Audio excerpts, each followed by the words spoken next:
Ha salido el nuevo índice de percepción de corrupción por parte de esta organización internacional que se llama Transparencia Internacional y Colombia ha empeorado. Ha caído 7 puntos, pasando de la posición 92 a la 99 y en un puntaje sobre 100 ha quedado en 37. Hola, ¿cómo están? Bienvenidos a esta sesión de hoy de Academia Libertaria, donde no queremos dejar pasar comentar brevemente el último resultado en términos de corrupción que está relacionado con Colombia y dar un par de explicaciones y un comentario muy particular, obviamente desde un punto de vista libertario. Según este reporte que acabamos de mencionar, Colombia desde el 2024 tiene un retroceso significativo. Comparado con los 37 puntos que tiene ahora, en el 2023 alcanzaba 40 puntos, lo cual había sido su mejor puntaje en la última década. El reporte tiene un claro interés en lo que podemos llegar a denominar corrupción estatal o corrupción pública. Y en este reporte se mencionan 3 factores que son importantes. 1. Mayor afectación de la corrupción en el sector público, sobre todo en lo que se trata del Estado central. Muchos escándalos de alto nivel, a nivel del alto gobierno, y una brecha considerable entre práctica y lo que manda la norma legal. Ahora, en lo más mínimo queremos decir que la corrupción sea normal, sino que queremos comentar lo previsible que era este resultado si es que entendemos una definición adecuada de corrupción. Y así, básicamente, decimos que el resultado era más que previsible. Y volviendo a esos factores que acabamos de mencionar, pues son importantes, pero queremos ir un poco más al fondo y para ello tenemos que presentar brevemente una noción de corrupción. ¿Qué es exactamente la corrupción? En lo que a la corrupción estatal se refiere, aquella corrupción que agrupa la mayor cantidad de casos que resultan más indignantes para la opinión pública. Corrupción no es precisamente portarse mal. Nos gusta entender corrupción como influencia impropia sobre agentes estatales. Y aquí damos cuenta de que se trata de reestructurar los incentivos de algún agente estatal de tal forma que desvíe su acción de lo que la ley o la regla jurídica a varios niveles le manda a hacer. A diferencia de nosotros, los que estamos por fuera del Estado, el Estado o los agentes del Estado solamente pueden hacer aquellos como agentes del Estado que les mande la ley. Tienen un mandato legal de hacer A y no de hacer B, podemos decirlo así. Por el contrario, el resto de nosotros que estamos por fuera del Estado, y esto es un principio liberal clásico, podemos hacer todo lo que no se nos esté prohibido. Por eso es que si vemos que en el semáforo no hay ninguna señal de tránsito prohibiendo cruzar a la derecha, lo podemos hacer. Y en cuanto a la función que tiene el agente estatal, de nuevo que resulta de un mandato legal, la corrupción empieza a surgir cuando esa función se pone a la venta, por así decirlo. Pensemos aquí en términos estrictamente de valoraciones. Un funcionario particular, sobre todo estos relacionados con el alto gobierno, cumple su función, que de nuevo es mandato legal, porque experimenta incentivos y considera que es más beneficioso para sí cumplir con el mandato legal y llevar a cabo su función que no hacerlo. Pero aparece un soborno, lo que legalmente en Colombia se llama cohecho. Y aquí claramente se impactan esos incentivos, se reestructuran, esos incentivos cambian. Puede ser el caso que el agente estatal valore más el beneficio privado que puede extraer de no cumplir la regla. Valora más recibir el dinero, si es que acaso el soborno está hecho en términos de dinero, beneficiarse privadamente por encima, reconociendo por encima este beneficio del beneficio que experimentaría o que esperaría al cumplir la norma. Suele ser el caso entonces que se le entrega un dinero, un soborno al agente público, al agente estatal, para que o deje de cumplir su mandato, caso en el cual se trataría de frenar la acción estatal, o de otra forma, también se puede llegar a pagar al agente público para que dirija esa acción estatal a un curso diferente, a un curso de acción diferente, que era el objeto del mandato legal. Si pensamos nosotros que el Estado es un revólver o un martillo, básicamente el hecho corrupto acá, el hecho de pagar un salario,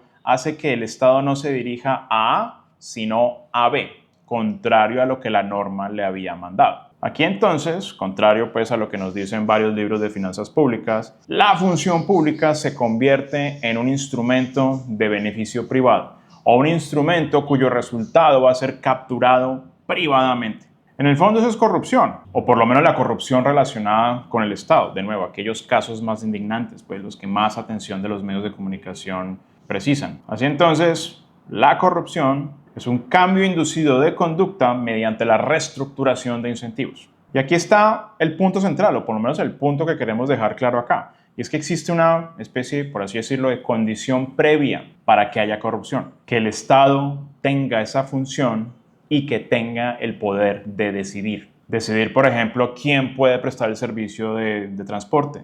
Decidir, por ejemplo, quién puede acceder a ciertos servicios. Decidir, por ejemplo, a qué precio se pueden vender las cosas. Y que estas decisiones no sean el resultado de la coordinación libre en el proceso de mercado. Se sigue entonces que si el funcionario público o el agente estatal dentro de cualquier agencia estatal no cuenta con ese poder discrecional sobre algo, no habría nada que comprar. Así entonces, entre más funciones tenga el Estado, entre más discrecionalidad tenga para determinar las cosas que acabamos de mencionar, entre más centralizadas sean sus decisiones, entre más permiso tenga para a su vez otorgar permisos y licencias, entre más autorizaciones llegue a controlar, más acciones públicas se vuelven atractivas para ser compradas, o más comprable, por así decirlo, se vuelve el Estado. Mayor la tentación de dirigir el gran revólver que es el Estado a, por ejemplo, beneficiarme a mí por fuera del mandato legal o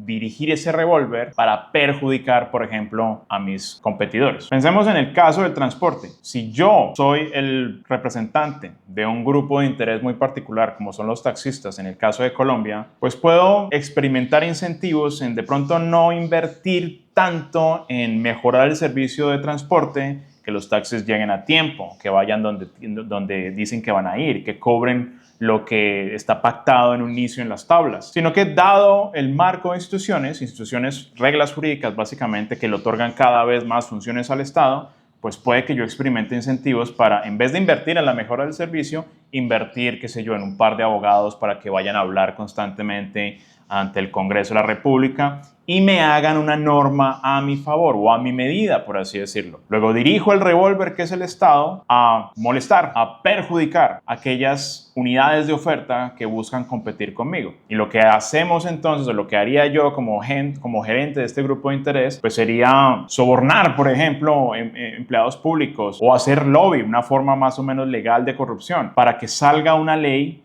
de tal forma que se prohíba el servicio de Uber o por lo menos que se haga más costoso el servicio de Uber, de tal forma que la oferta se contraiga en mi favor y yo, como dueño del gremio o como representante del gremio de transportes, pueda cobrar lo que solemos conocer como un precio de monopolio. Se contrae la oferta en mi favor y por medio de la regla lo que hago es hacer la vida más difícil a las personas que quieren rivalizar conmigo. Por ejemplo, las plataformas de transporte digitales y particularmente los choferes que encuentran que tienen una ventaja comparativa a la hora de producir el servicio de transporte para rivalizar conmigo, que soy los taxis. Ahora, como estamos hablando de que existe una relación de proporcionalidad directa entre mayores funciones del Estado, luego más amplio el campo de acción del Estado y mayores índices de percepción de corrupción, miremos el caso de Colombia. ¿Qué es lo que ha pasado en los últimos años? Solamente tomando en cuenta gasto de funcionamiento estatal, entre 2023 y 2025, este rubro de gasto de funcionamiento estatal ha subido a casi 883 billones de pesos. Solamente entre 2019 y 2022, esta cifra ha aumentado a cerca de 790 billones de pesos. Si estamos hablando entonces de gasto de funcionamiento, aquí vemos justamente aquello de lo cual estamos hablando. Más aparato estatal, más cargos, más burocracia, más funciones, más intervención operativa por parte del Estado y por ende mayor tentación de comprar esas funciones operativas. No solo es más dinero en realidad, sino una mayor cantidad de puntos de decisión estatal, por decirlo de alguna forma. Más lugares donde influir, más incentivos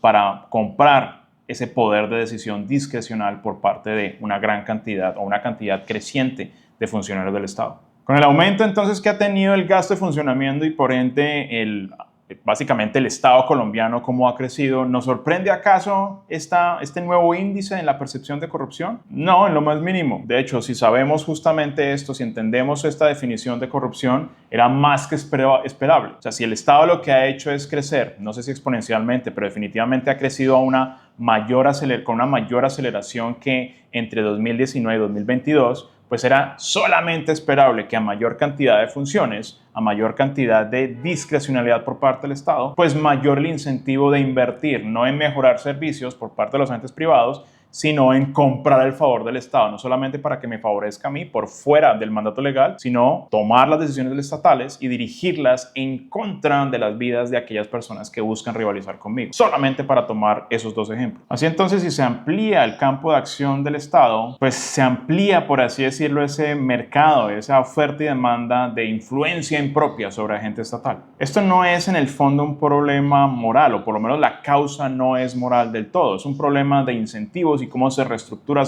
estos incentivos de acuerdo a un marco de reglas jurídicas que en este caso se diseñan centralmente por parte del mismo Estado. Se sigue entonces que menos discrecionalidad, menos funciones públicas, menos campo de acción del Estado, menor tamaño del Estado, en este caso el Estado colombiano, menos permisos para comprar, significa menos corrupción posible o menor la cantidad de posibilidades de adelantar actos corruptos, actos de influencia impropia sobre agentes estatales. La lucha entonces de la corrupción no es sencillamente invertir más recursos para pelear en contra de la corrupción. Y en el fondo tampoco se trata de adelantar políticas de transparencia, porque el problema no es de transparencia. El problema es, uno, que el monopolio de las leyes viene por parte del Estado y por ende se hace su propia, por así decirlo, arquitectura institucional. Y esa arquitectura institucional, esa suma de instituciones jurídicas, de reglas jurídicas que diseña el Estado, pues básicamente se vuelven comprables. ¿Cuál es la solución acá? Pues obviamente desde Academia Libertaria, pues no solamente somos apologistas de la idea de terminar el Estado y sobre todo el Estado colombiano, sino que hablando en términos de estrategia, pues también nos conformamos con una reducción del número de funciones que tiene el Estado, luego reducir el Estado. Ojo, no como fin del libertarismo, porque nosotros hemos sido claros acá, si llevar el libertarismo a su última consecuencia, a su máxima conclusión, es acabar el Estado. Pero estratégicamente hablando, sí que podemos hablar y estamos cómodos con la idea de reducir el Estado lo que más se puede. Y estando en época de elecciones, pues mal haríamos en no fijarnos en aquellos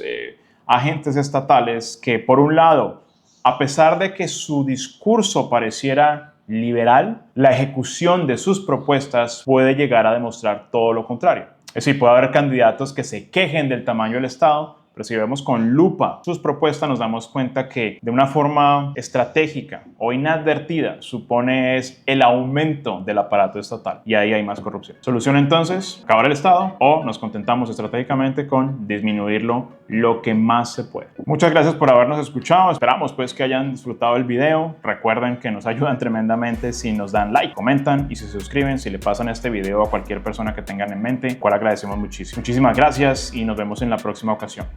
Hasta luego.